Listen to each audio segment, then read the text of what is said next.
Sugatan ng isang lalaki matapos atakihin ng buwaya sa Bunggao, Tawi-Tawi.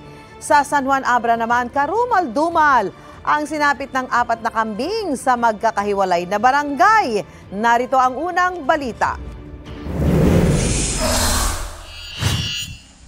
Kagataso. Nababahala ang mga residente ng bayan ng San Juan sa Abra. Sa magkakahiwalay kasing barangay, 4 na kambing ang namatay. 2 rito, bukas ang tiyan. Ang isa, nawawala ang atay at puso. Ang isa pa, wala na ang lahat ng lamang loob. Ang 2 iba pa, ulo na lang ang naiwan.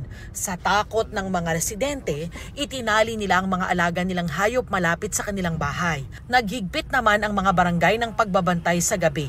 Nagsasagawa na ng investigasyon ang pulisya. Sa Bunggao, Tawi-Tawi, inatake ng buwaya ang isang lalaking 40 taong gulang. Kwento ng biktima, papunta siya sa laot nang bigla na lang siyang atakihin ng buwaya. Nagtamo siya ng maraming sugat sa hita at kamay. Nakalabas na siya ng ospital.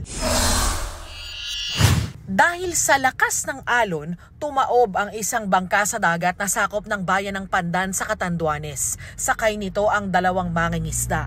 Nailigtas sila matapos respondihan ng iba pang mangingisda.